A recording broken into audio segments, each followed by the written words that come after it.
आदाब नमस्कार, मैं हूँ डीजे के और आप देख रहे हैं हमारा ऑनलाइन यूट्यूब चैनल।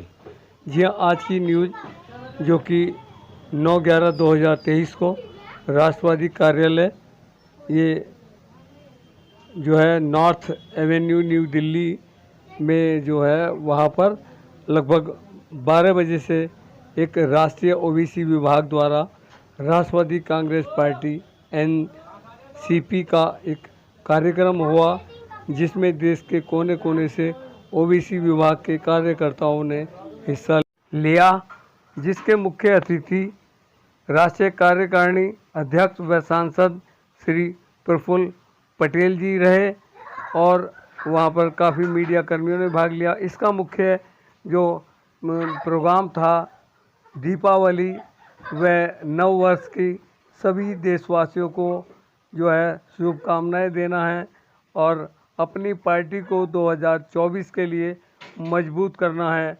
देखें एक रिपोर्ट हमारे संवाददाता द्वारा। हाँ, चलिए जल्दी करिए, बोलिए।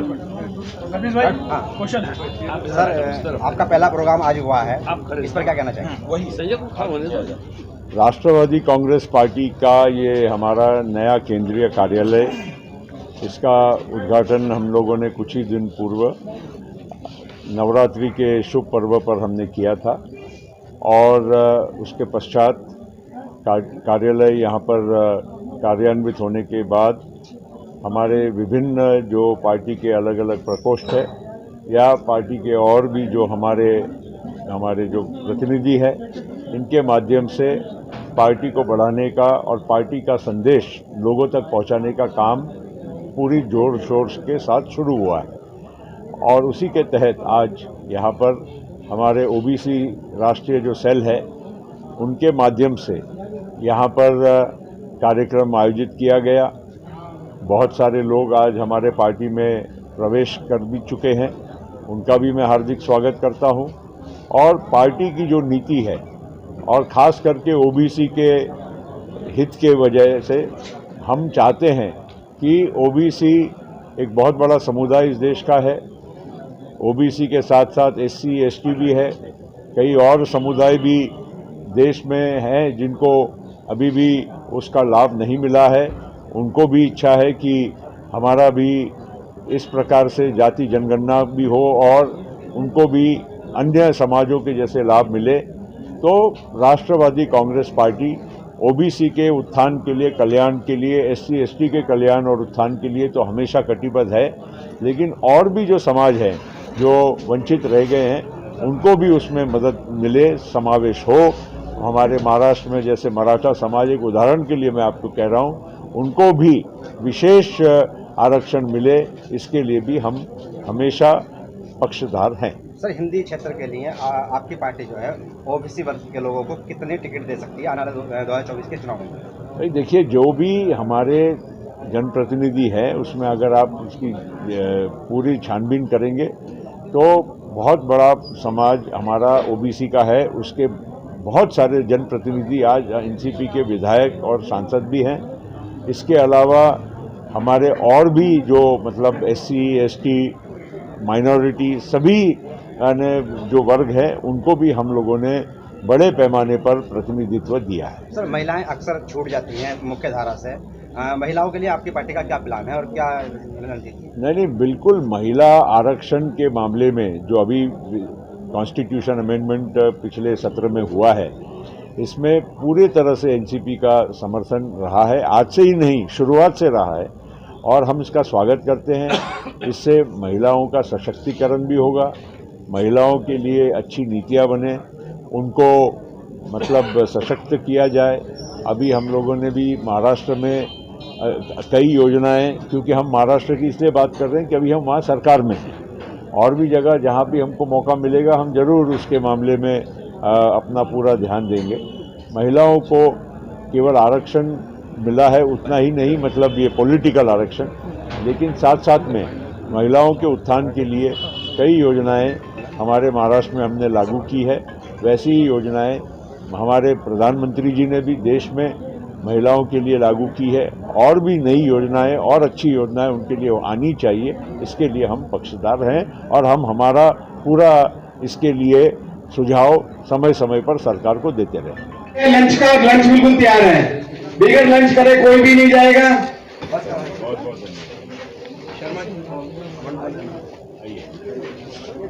सभी साथियों का बहुत बहुत स्वागत और दीपावली की हार्दिक शुभकामनाएं। छठी मैया का आशीर्वाद आप पे बना रहे। देखिए, ऐसा आज ये पहला प्रोग्राम है और मैं आपको विश्वास दिलाता हूँ, मुझे पूरा विश्वास है कि पूरे देश में ओबीसी की एक लहर चलेगी, ओबीसी हमारे साथ जुड़ेगा और ओबीसी ही देश की कुर्सी को तय करेगा। पर सवाल ये भी बनता है कि अखिलेश यादव और मायावती तो उत्तर प्रदेश में ओबीसी को छोड़ के राजी नहीं है, तो आप उनका मुकाबला कैसे कर पाएंगे? देखिए, ऐसा है कि ये लोग खाली जुमलेबाजी कर रहे हैं। ओबीसी का ना तो मायावती जी एससी की कर रहे हैं, ना अखिलेश यादव ओबीसी का कर रहे हैं। ओबीसी की बात केवल राष्ट्रवादी कांग्रेस पार्टी कर रही है, प्रफुल्ल पटेल जी कर रहे हैं, अजीत पवार जी कर रहे हैं, उमाशंकर यादव कर रहे हैं। ओबीसी की अगर बात करते हैं तो अक्सर उत्तर प्रदेश बड़ा क्षेत्र बन जाता है जी। आप लोग वहाँ के लिए क्या तैयारी करके बैठे हैं और क्या आपके पास मुद्दे हैं ओबीसी से जुड़े? देखिए, ओबीसी का जो उत्थान हो इस समय जो क्रियान्वयन हो रहा है, वहाँ पे ओबीसी को कोई आरक्षण मिल ही नहीं रहा, कहीं से कोई लाभ मिल नहीं रहा है, एकदम दरकिनार कर दिया गया है। वहाँ तो जात पात के नाम पे राजनीति कर रहे थे अब तक लोग, लेकिन हम वो लड़ाई लड़ रहे हैं कि उनको उनका हक मिलेगा और उत्तर प्रदेश में हम भी जो है बड़े दल के रूप में उभरेंगे। सर, एनसीपी पार्टी से सीधा अगर ये सवाल बनता है, क्योंकि आप चेयरमैन हैं ओबीसी वर्ग के, तो अनुच्छेद 340 और अनुच्छेद 341 मुस्लिमों के लिए अनुच्छेद 341 और हिंदू ओबीसी के लिए यानी कि अनुच्छेद 340, इन पर प्रतिबंध लगा हुआ है, जो यानी कि अधिकार नहीं मिल पा रहे हैं। इस पर आपकी पार्टी का क्या निर्णय है और क्या सफाई है? देखिए, ऐसा है कि ये हमारे बड़े नेताओं का काम है और हम गुजारिश करेंगे, सिफारिश करेंगे कि सबको लाभ मिले, सबको एक साथ लेके चला जाए, ये अनुच्छेद खत्म किया जाए। ओबीसी महिलाओं की कोई बात नहीं करता, पुरुषों की बात करता, अक्सर पुरुष ही दिखाई देते हैं सम्मेलनों में। ओबीसी महिलाओं को क्यों नहीं ला पा रहे हैं आप लोग आगे? ओबीसी महिलाओं को आने वाले दिन में देखिए, अगली मीटिंग जब होगी तो ओबीसी की महिलाएं कम से कम यहाँ आपको 50% ओबीसी महिलाएं दिखाई पड़ेंगी, 50% जेंट्स दिखाई पड़ेंगे।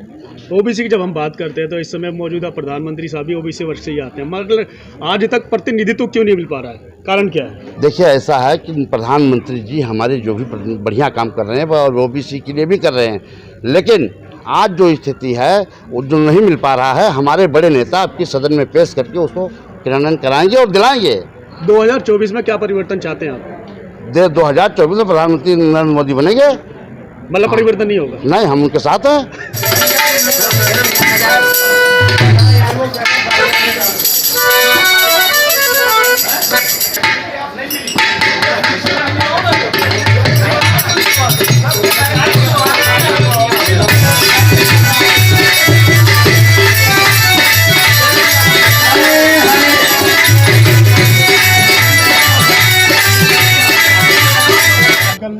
ओबीसी वर्ग अपना मुखर प्रतिनिधित्व चाहता है, आने वाले समय को आप कैसे देखते हैं? बिल्कुल, ओबीसी का प्रतिनिधित्व होना चाहिए। देश में सबसे बड़ी जनसंख्या जो है वो ओबीसी की है और आज हमारे नेता ने भी क्लियर कर दिया है कि ओबीसी को पूरे देश के अंदर में जो सबसे ज़्यादा ओबीसी है उनको प्रतिनिधित्व मिलना चाहिए। मौजूदा स्थिति में भी मोदी जी जो है प्रधानमंत्री साहब ओबीसी वर्ग से आते हैं, मगर प्रतिनिधित्व की कमी अभी देखने को मिल रही है। नहीं, पूरी क्यों नहीं हो पा रही? कारण क्या है? नहीं, ऐसा नहीं है, आप दूसरे नज़रिए से देख रहे हैं जी। मोदी जी जो कार्य कर रहे हैं उसके बारे में तो कहने की बात ही नहीं है। वो कौन सी फील्ड में काम नहीं कर रहे, हर फील्ड में वो काम कर रहे हैं और देश की जनता को लाभ मिल रहा है। 70 सालों में जो लाभ नहीं मिला, आने ये 9 सालों में उनको लाभ मिला है देश की जनता को। अब बिहार की राजनीति की बात करें तो 63% की जनसंख्या वहाँ निकल के आई है, फिर भी प्रतिनिधित्व नहीं, कोई राज्य अपनी जो प्रतिशत निकाल के देता है वो कोई मान्य नहीं है, क्योंकि ये नेशनल जो एजेंडा है, जो राष्ट्रीय टीम जो तैयार करेगी उस पर मान्य होगा। आप स्टेट में आके अपना एक जनगणना क्यों नहीं हो पा रही है अभी तक? क्योंकि मांग बहुत कर रहे हैं लोग। बिल्कुल, जनगणना होगी ना समय आने पे। 2024 का चुनाव नजदीक है, अभी 5 राज्यों में नहीं, चुनाव चल रहा है, अभी तो कहाँ इस समय जो है सरकार बनती दिखाई दे रही है? नहीं, देखिए, ये विषय अलग है जी। आज का विषय है हमारा ओबीसी का कार्यक्रम, उसको हमने सफल बनाया। आप लोगों का भी धन्यवाद, आप लोग इतनी बड़ी संख्या में आए, आपका सभी पत्रकारों का धन्यवाद। दिवाली की भी शुभकामनाएं और भैया दूज की भी शुभकामनाएं और छठ की भी शुभकामनाएं। क्या 2024 को लेकर ओबीसी के क्या अहम रोल समझते हैं इसमें? बिल्कुल अहम रोल है, ओबीसी को प्रतिनिधित्व मिलेगा।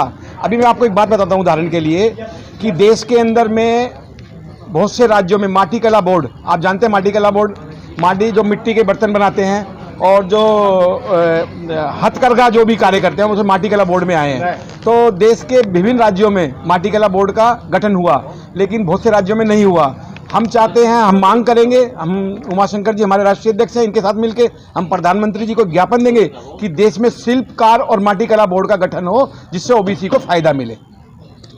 महिलाओं के लिए तो आरक्षण बिल्कुल है, और हमारी जो राज्यसभा में हमारी पार्टी की महिला ज़्यादा हैं और महिलाओं को पूरा सम्मान मिलेगा, मान सम्मान बिल्कुल मिलेगा, और उनका जो कार्य होगा उनको संगठन में भी जगह मिलेगी और चुनाव में भी उनको टिकट भी मिलेगी, क्योंकि हमारे जो नेता हैं उन्होंने आज क्लियर कर दिया, आपने रिकॉर्ड भी किया होगा, वो ऑन रिकॉर्ड भाषण है उनका। तो महिलाओं के लिए जो आरक्षण का अभी आया है मुद्दा, उसको लेकर के लगभग वो लागू कब होगा, ये लोगों के अंदर अभी चर्चा का विषय है। ये विषय है केंद्र सरकार का, केंद्र सरकार ने इसको लागू कर दिया, पटल पे ले आए हैं। अभी अपर सेशन में इसको शायद हो सकता है उसमें भी क्लियर हो जाएगा, तो कोई दिक्कत नहीं, नो इशू, ये तो कोई बड़ा इशू नहीं है। शिक्षा के क्षेत्र में बहुत ही कमी आ रही है, उसके बारे में क्या करेंगे? कहाँ कमी आ रही है? काफ़ी कमी चल रही है। नहीं, कहाँ कमी, आप बताइए ना। क्षेत्र में जाकर देखेंगे, जो जैसे उत्तरी पूर्वी दिल्ली है, वहाँ पे बहुत बड़ी कमी चल रही है। ये तो दिल्ली में जो हमारे यहाँ जो दिल्ली के मुख्यमंत्री हैं, उन्होंने बोला था 500 स्कूल बनाएंगे, लेकिन 5 स्कूल नहीं बनाए, उसकी मंजिलें उन्होंने बढ़ा दी, बच्चों को ग्राउंड ख़त्म कर दिए। एक क्लास में कई 120 बच्चे। मैं बता रहा हूँ आपको, मैं पढ़ता था जब ABCD बहुत ज़्यादा ही, आज ऊपर से नीचे और नीचे से ऊपर Z तक सेक्शन है। ठीक है सर, थैंक यू। रोहित जी, जानना ये था आपसे कि महिलाओं को लेकर आपकी पार्टी की क्या तैयारियां हैं, क्योंकि ओबीसी का आज पहला प्रोग्राम आप लोगों ने किया है। देखिए, हमारी पार्टी के बारे में आप आज से नहीं पहले से जानते हैं कि महिला आरक्षण के लिए सबसे पहले आवाज़ उठाने वाली हमारी ही पार्टी थी।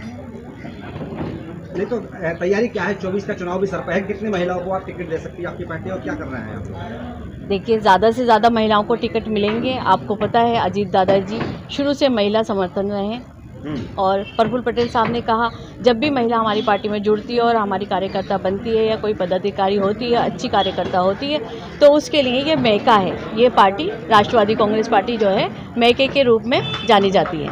लड़की अपने घर जैसे वापस आती है, इसी तरह से इस पार्टी में उसको समर्थन मिलता है, मान सम्मान मिलता है। ठीक, शुक्रिया। हमारे चैनल में आपका स्वागत है, कृपया लाइक व सब्सक्राइब